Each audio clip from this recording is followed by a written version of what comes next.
The Muslim Brotherhood is seeking to expand its presence in Germany, and of course, seeks to establish Sharia law. You know what's really interesting is a lot of people don't know this, and for those of you who don't know, let me inform you. Just recently, we witnessed a massive march of women. It was called the Women's March. And of course, they were protesting Donald Trump.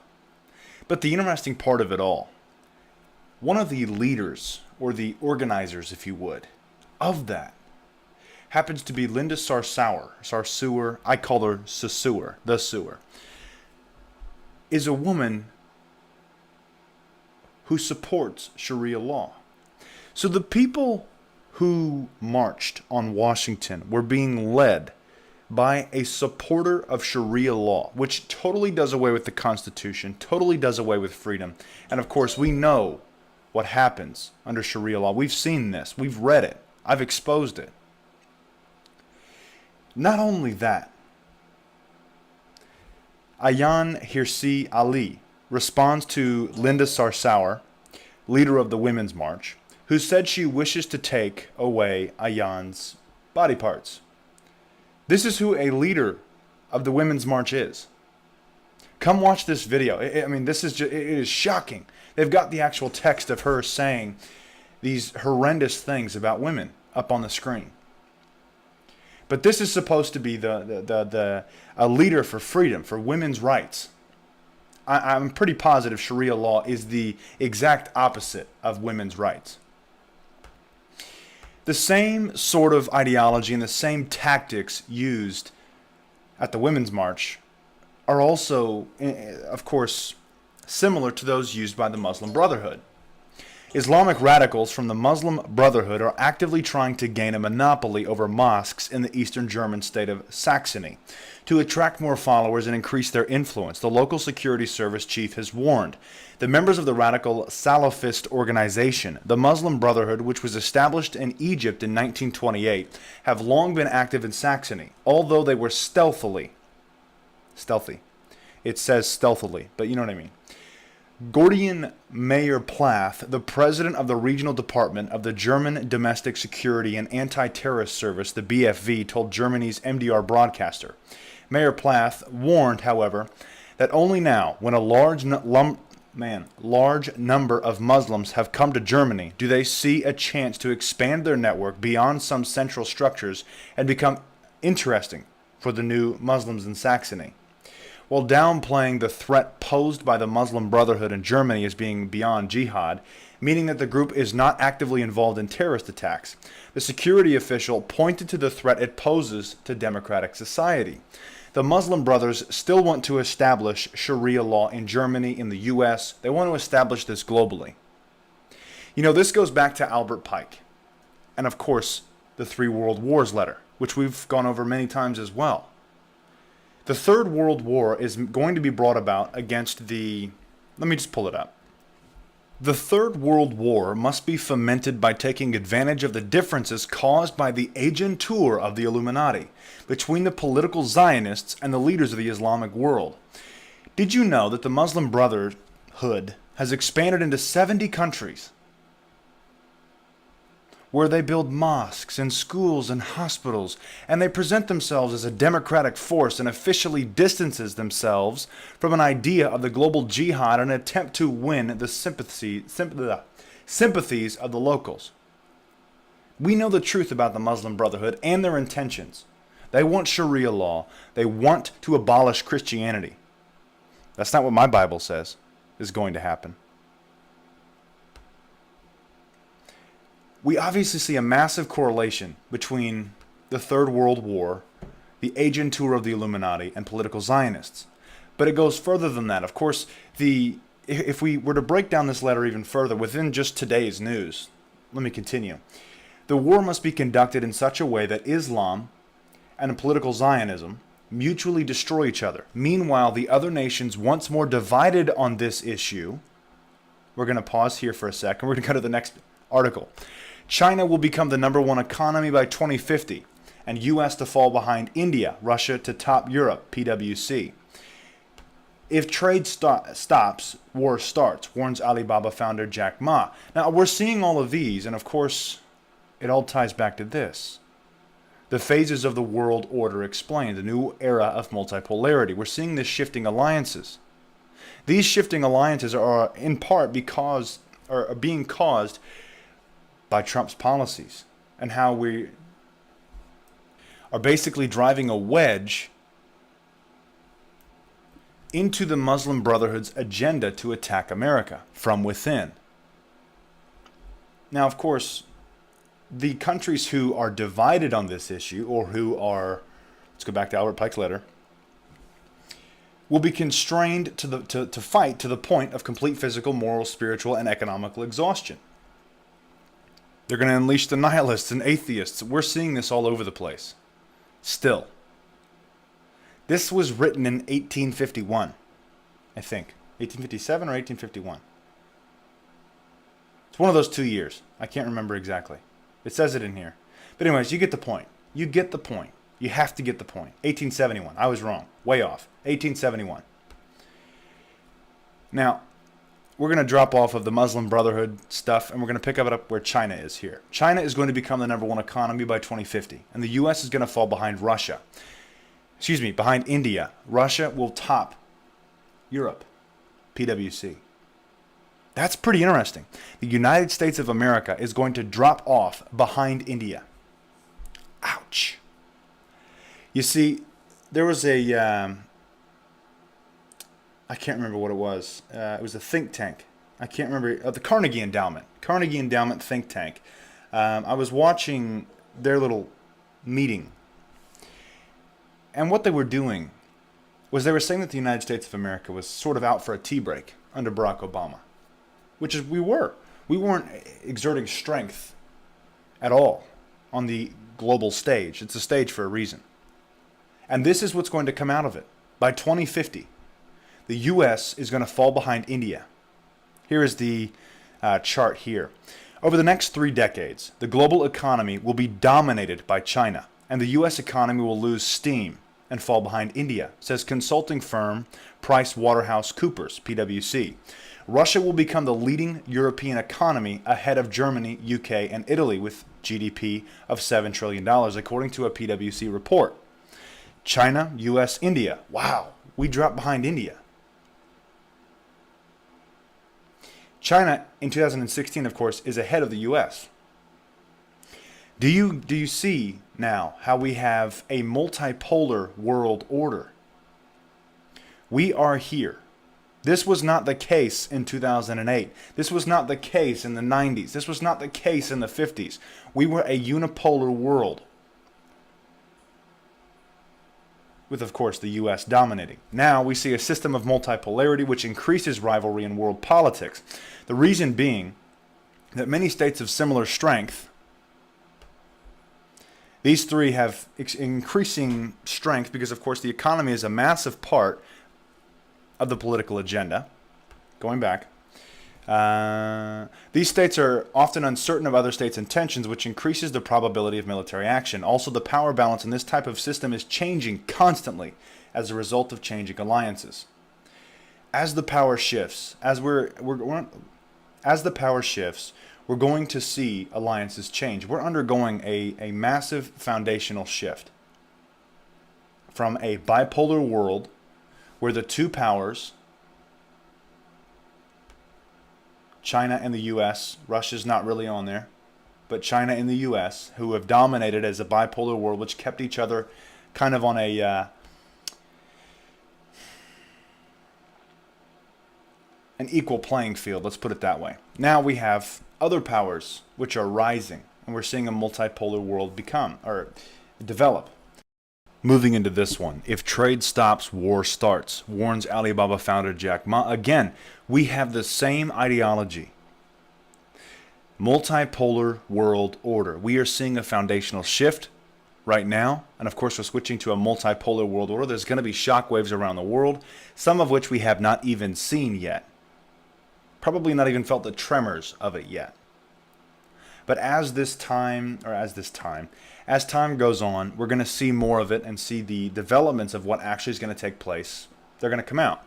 Now, of course, let's scroll through this. Retreat from globalization will only result in trouble, warned China's second richest man, Jack Ma, during a visit to Australia. Everybody's concerned about trade wars. But if trade stops, he didn't say but, I did. If trade stops, war starts, he said in Melbourne, where the e-commerce giant Alibaba opened its Australia and New Zealand headquarters. But worry doesn't solve the problem. The only thing you can do is get involved and actively prove that trade helps people to communicate, said Alibaba's CEO, as quoted by Business Insider Australia. The globalized economy is more than just transactions of money and goods, according to Ma. We have to actively prove that trade helps people to communicate, and we should have fair trade. Transparent trade, inclusive trade, he said. Trade is about a trade of values, trade of culture, said the billionaire, stressing that he felt a personal responsibility to fly more than 100,000 kilometers in the past month to promote global commerce. You see, what else is going on here is we have globalists who are trying to protect their businesses, and these people are, of course, like Jack Ma, are billionaires. Then we have people who recognize that there's a problem. The United States of America has been getting shafted by these billionaires and by other countries. That sums up a lot. And of course, when the U.S. takes a protectionist stance, if that's what you want to call it, because of course that's what this article later on is going to call it, is a protectionist stance, then of course we're going to see globalists, we're going to see billionaires, we're going to see a lot of this. They're going to come out of the woodwork, and of course they're going to sit there and freak out about it. But I'll tell you what, he does have a point. If trade stops, war starts. We're seeing a massive buildup between China and the U.S. Going back to an article we did earlier, China, the U.S. There are two competitors here. If we move over into the phases of the multipolar world order here, this is the two who have largely dominated the bipolar world. Now that this is done, we're going to see other countries rise. If trade stops with one country, another country can pick it up. That, of course, is going to shift alliances. And again, going back to Albert Pike's letter, they're going to change the economical structure of the world, and we're going to see that too. We're seeing it, the shifting hands now. Now, of course, we reported yesterday that Japan is going to bypass the dollar.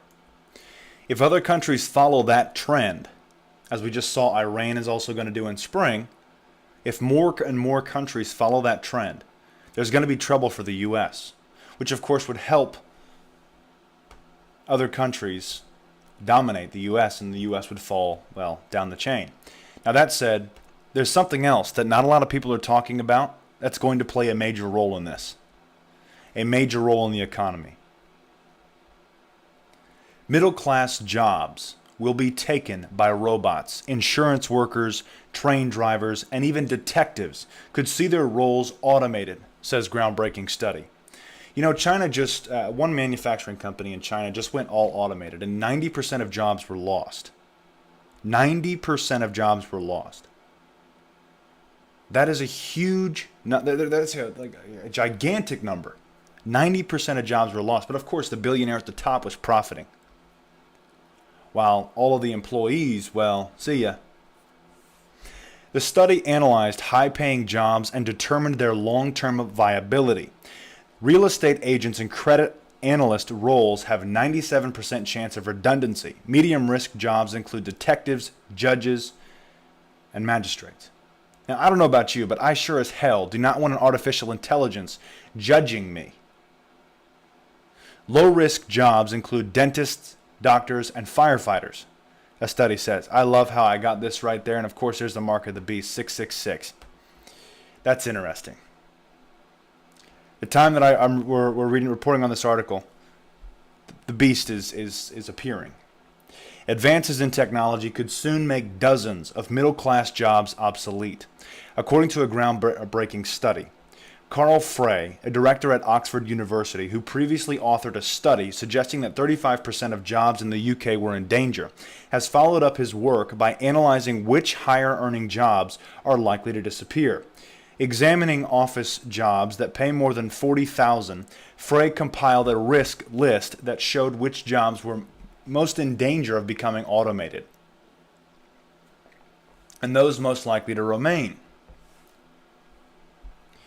The revelations that dependable office jobs, such as insurance workers and real estate agents, have a more than 97% chance. A 97% chance of becoming computerized could now spark fears among the middle class workforce. While low-skilled jobs are most exposed to automation over the forthcoming decades, a substantial number of middle-income jobs are equally at risk, Frey told The Times. Other jobs that feature high on the risk list are credit analysts who have a 97% chance of losing their jobs to robots, postal service workers at 95%, and lab technicians who have an 89% chance of seeing their role become automated. That is a lot of the workforce. You got to think about how many people are going to be out of work. More traditionally, middle-class jobs listed in the study were accountants and auditors with a 93% chance of computerization, and underground train or tram operators. The study suggested an 86% chance of redundancy thanks to improved technology. The figures indicate an objective assessment of how technology could replace or supersede human interaction in order to fulfill a job or task, as opposed to stating that the jobs will become redundant in the near future. At the other end of the spectrum, the study also suggested jobs at least risk of becoming automated. Firefighters, dentists, and doctors all have a less than 1% chance of becoming computerized according to the research.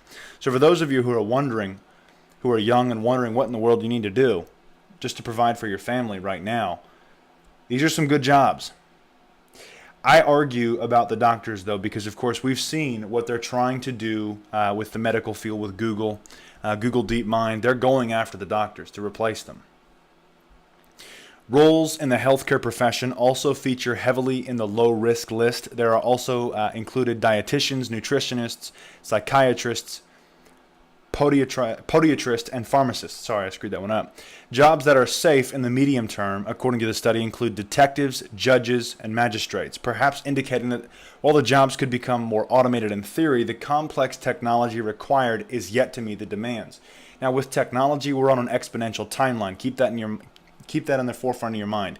When we normally would think that something is going to take 10 years to come about, we're on an exponential timeline. So 10 steps is like one step with technology, because once the technology begins to create itself, it's just going to exponentially grow, which is what we're seeing. Moving on to the next one. The 10th volcano to erupt in the last week and a half. Indonesia's Mount Sinabung erupts 7 times in the space of one day on Sunday. Indonesia's Mount Sinabung in the North Sumatra province erupted 7 times in the space of a day. The eruptions occurred from midnight until 4:50 p.m. on Sunday. Volcanology agency official Arif Kayo said the ash from the volcano was carried by winds to Barastajai, a tourist town in the Karo Highlands southeast of the volcano. Local officials in Barastajai told locals and tourists to wear masks and eye protectors to avoid being exposed directly to the volcanic ash. The volcanic activity put the surrounding area on the highest level of alert. Areas within a radius of 7 kilometers were closed to villagers, while thousands were displaced by the activity and are still living in temporary shelters. Martinus Saitpiu, head of Karo District Disaster Mitigation Agency, said the volcano ejected material up to 5,000 meters into the air. Mount Sinabung has been erupting periodically since September 2013. This is the 10th volcano. However, we're seeing across the spectrum radical things take place within the environment. In the Arizona desert, a massive crack has opened up. As to what in the world this crack is, guess we're going to find out. The Arizona Geological Survey is monitoring a 2-mile-long crack that has opened up in the Arizona desert. Recent drone flights over the crack reveal that it has continued to grow both in length and width in Pinal County, to the southeast of Phoenix. Scientists are actively monitoring the crack and took drone video of the extent of the fissure as normal documentation of an area prone to large cracks in the earth. The northern portion of the crack is older and partially filled in by eroding sediment and from collapse of the crack's edges. Meanwhile, the southern portion remains 25 to 30 feet deep and 10 feet across. The fissure tapers out toward each edge, but the southern edge continues to grow in length and widen. What in the world is going on? Why would a crack like this open up? That's the question. That is the question. Let me know what you guys think in the comments. Now, of course, a snowstorm warning. The polar vortex sends freezing plume from Siberia and Arctic to engulf the UK. Now, as far as global warming goes, I'm pretty positive the UK is getting a massive Arctic push rather than the hot air that is supposed to come through global warming. A colossal plume of freezing air will sweep down from the Arctic and in from Eastern Europe this week, engulfing Britain in sub-zero temperatures until spring. Until spring. Think it's not just like a day or two. Until spring. Heavy snow, blizzards, freezing gales, and lethal ice sheets threaten to plunge the nation into the most severe winter lockdown for 6 years. Freak changes in the upper atmosphere threaten to displace the polar vortex, a pool of cold air which circulates the North Pole and Siberia, dragging freezing, snow-laden air across the UK. Despite the milder, stormier weather over the next couple of days, forecasters warn to brace for a dramatic change to bitter conditions. Thermometers are tipped to hit negative 10 degrees Celsius or 14 degrees Fahrenheit in the north by the end of the next week, with the south plummeting to around 26.6 degrees Fahrenheit or negative 3 degrees Celsius. Experts warn to brace for a shock to the system after a relatively calm winter so far, which brought a brief burst of snowy weather at the start of January. Now, of course, global warming, as we just proved yesterday by a NOAA scientist, is not as bad. I'm not even going to say it's not as bad. You know what? They manipulated the numbers. They've been caught on multiple occasions manipulating data. Something is going on. There's no denying that. It is of course, should we protect the environment? Absolutely. Absolutely. But it's not about that. It's about control. It's about control. And the sooner people see that, the better off we'll all be.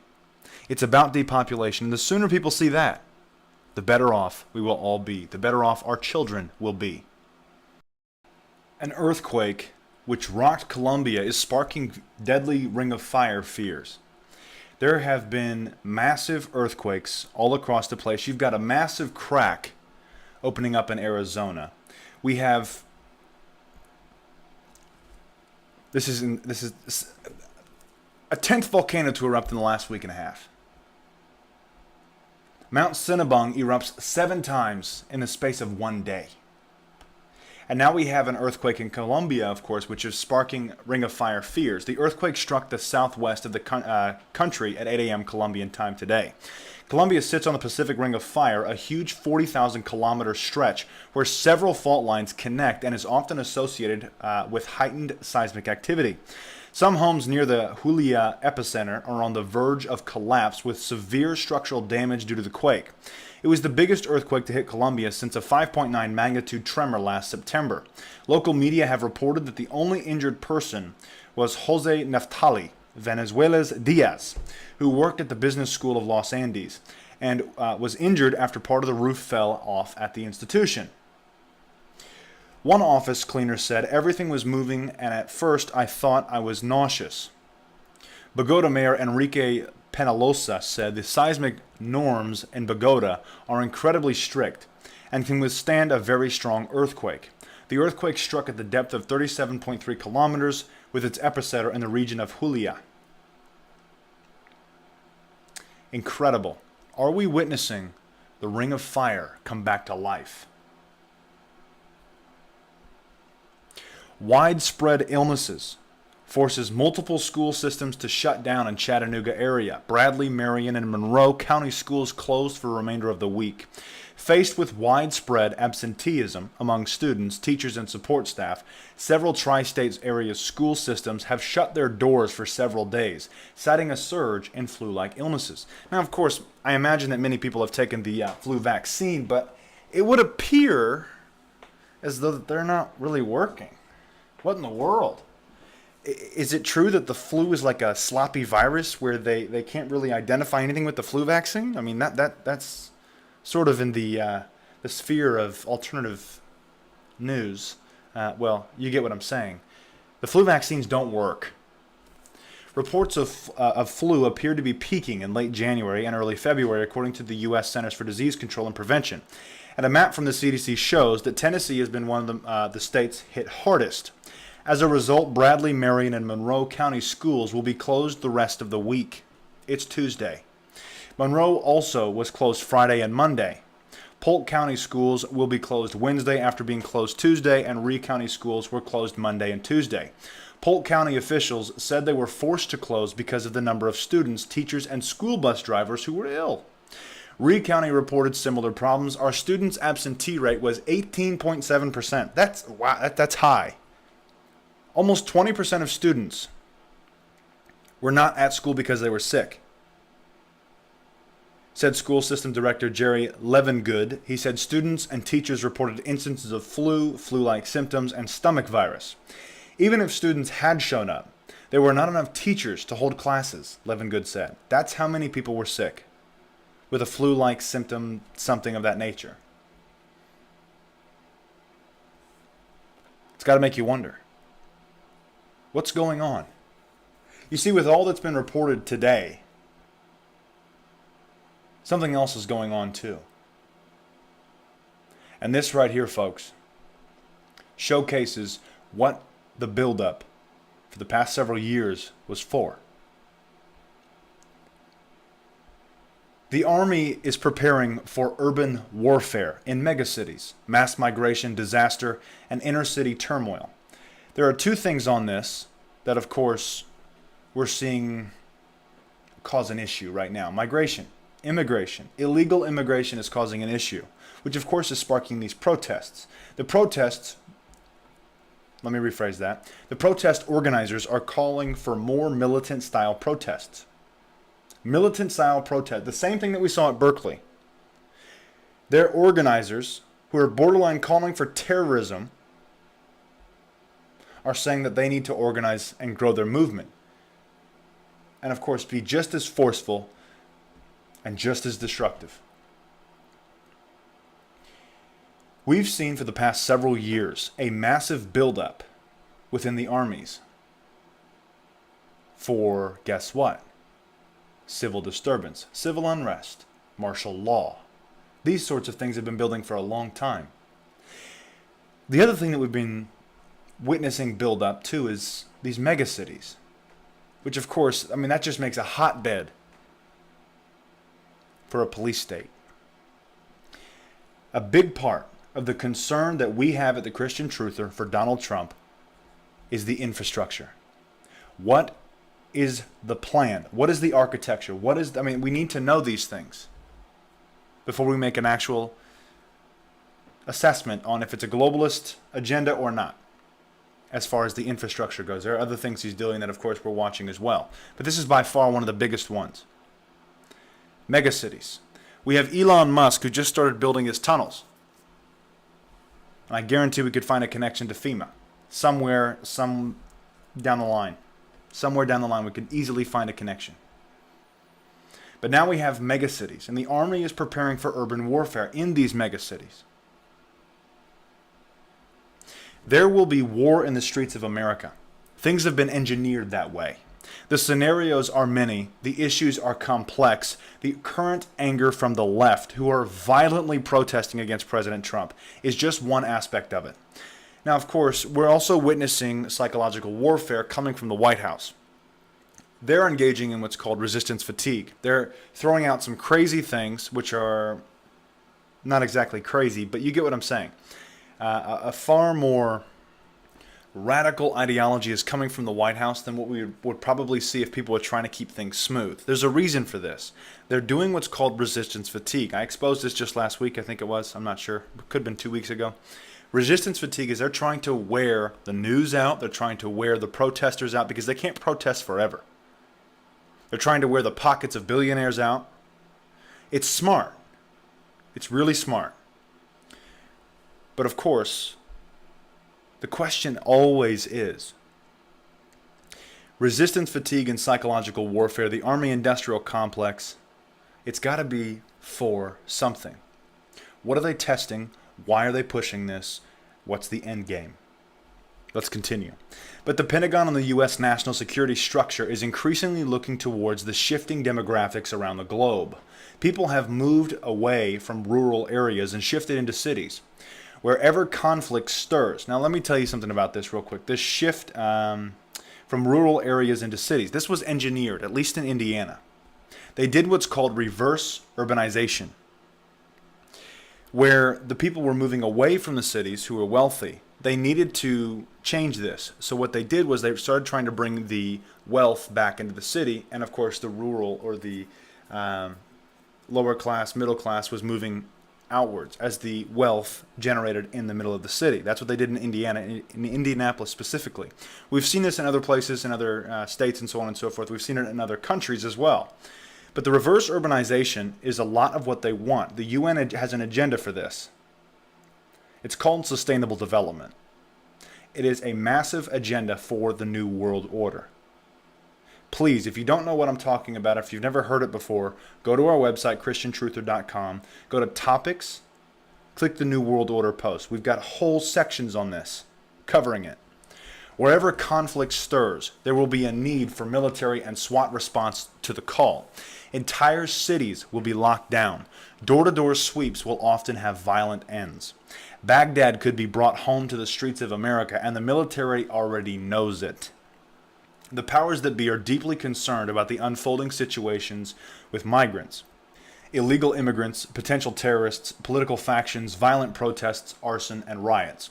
Increasingly, they are training for and expecting a homegrown conflict that will call for them to restore order in major cities, and even hunt down suspects block to block, like the Boston Marathon bombing incident, while making some significant infringement of our civil liberties. During the past several years, there have been reports about unannounced urban warfare drills in major U.S. cities, sometimes in coordination with major events. There have also been military training scenarios that have maintained a consistent theme of civil unrest, economic breakdown, and widespread riots. As IntelliHub reports, for years, the alternative media has warned about the U.S. military possibly being used against the American people in a time of economic collapse or any sort of martial law scenario. Drills such as Vigilant Guard 2010 have brought widespread attention to the fact that portions of our own military are training to take on crowds of American citizens demanding food and constitutional rights in a time of crisis. Now, a new release by the website Public Intelligence once again confirms that as recently as February and March of 2012, U.S. troops at Joint Base Lewis McChord in Washington were conducting training scenarios for a civil disturbance domestic quick reaction force. A series of photos of the drills shows U.S. troops with crowd control riot shields on the opposite side of actors portraying what can only be described as American citizens. What do the elite know that we don't? See, folks, I mean, a lot of people like to say there's all this imminent doom and they all want to play on our fears and things like that. And of course, we have mainstream media pulling us left, right, and center. And of course, there's something else. There's a long game at play here. They are playing the long game. And if we aren't paying attention to the long game, then they will be basically committing psychological warfare and winning. Now, of course, the Bible is clear on what happens in these days. There will be distress amongst nations, of course, wars and rumors of wars, kingdom against kingdom, nation against nation, and so on and so forth. There will be earthquakes, there'll be crazy weather, and much, much more. But what we're seeing right now is the buildup of megacities. This is the concern with Donald Trump. If he begins to construct the infrastructure for megacities all around America, the infrastructure is a massive part of it.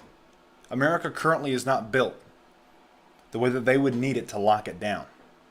It's just not. I mean, yeah, we see Walmarts and we see some other big buildings which could be used for FEMA and things like that, but we're talking about cities and highways and interstates and so on and so forth. Trains and the whole nine.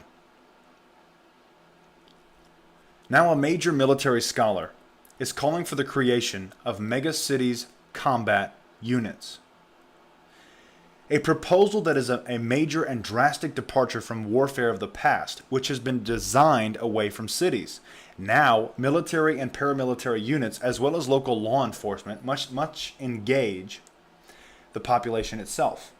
With all the unpredictability afforded by a real life, complex situation filled with combatants, non-combatants, and friendlies behind any and all doors, etc.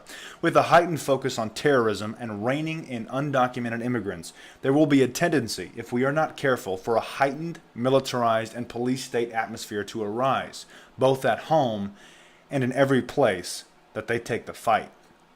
Major John Spencer, a former Ranger instructor and scholar at West Point's Modern War Institute, called for an armed unit ready for megacities deployment in an op-ed. Every year, more and more of the world's population moves into cities. The number of megacities is growing exponentially. Both of these global patterns and their inevitable consequences for military operations are well documented. Yet we still do not have units that are even remotely prepared to operate in megacities. If we want to find success on the urban battlefields, the U.S. Army will inevitably find itself fighting on in the future that needs to change.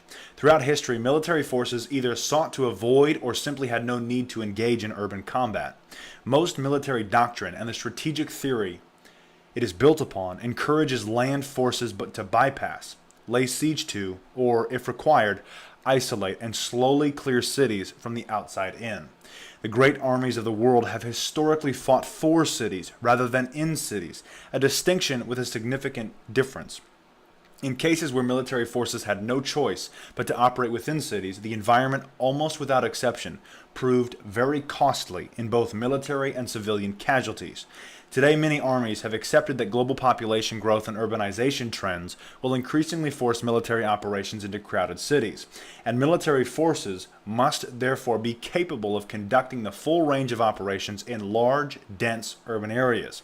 Army Chief of Staff General Mark Milley recently remarked that the Army has been designed, manned, trained, and equipped for the last 241 years to operate primarily in rural areas. But that is about to change. Milley continued. The conclusions of the SSG research are clear. Megacities are unavoidable. They are potentially the most challenging environment the Army has ever faced, and the Army is unprepared to operate in them. The ongoing military study of the megacities is the NATO Urbanization Project. In the project's most recent experiment, the NATO team conducted a war game to determine the capabilities needed to achieve the goals of 3 likely missions in 2035: response to mass migration, natural disaster, and inner-city turmoil. Within these missions, the war game specified that a brigade conduct 3 operations in a megacity: joint forcible entry, major combat, and subsequent stability operations without unacceptable levels of military or civilian casualties. Of course, urban warfare is not exclusively a future phenomenon. Much has been learned from urban battles in recent history. The siege of Sarajevo, 1992 to 1995, the Battle of Mogadishu, 1993, Russian operations in Grozny, 1994 to 95, and 1999 to 2000, U.S. operations in Baghdad, 2003, and Fallujah, 2004, Lebanese operations in Nar al-Bared, Lebanon, 2007, and the Second Battle of Donetsk, 2014 to 2015. Now, of course, Ukraine is still an ongoing crisis. We're still seeing that today. But the broad lessons of these cases have yet to truly inform Army training for urban combat, which for most units consists mainly of tactical training. Room clearing drills with 4-man teams. The Army would be much better served by the creation of an entire unit dedicated to preparing to operate in dense urban environments, particularly megacities.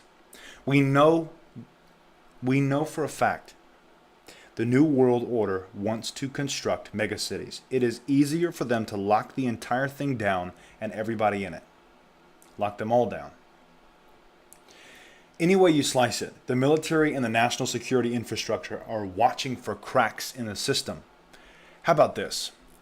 They're watching for cracks in the system, but what if they design the cracks? That might explain to you right there the concern that we have for the infrastructure that's going to be done under Donald Trump. If they design the cracks, they know the weak points, they know the exit routes, and so on and so forth. And a lot of people could learn them, but guess what? If the Army designed them, yet they know them. Do you see the problem? We're set for a massive infrastructure, quote-unquote, upgrade. Does the U.S. need one? Oh, yeah. Oh, yeah. And if it's done properly, then there's not going to be an issue about this at all. But the architecture is key. We have guys like Parag Khanna, who of course was an advisor to Obama, who is calling for the construction of megacities to fit a globalized agenda. A lot is going on. And the army is going to begin preparing for urban warfare in megacities. A lot is about to shift and is shifting right now. Are you paying attention? Are you paying attention? From earthquakes to disease to warfare to trade to the economy, things all over the world are shifting. If you want the latest news, in-depth reports, independent, in-depth reports, investigative reports, go to ChristianTruther.com. If you want to support what we do while getting something back, go to ChristianTruther.com/info for more information on how you can help us help you. That's all I've got for you. God bless and carry on.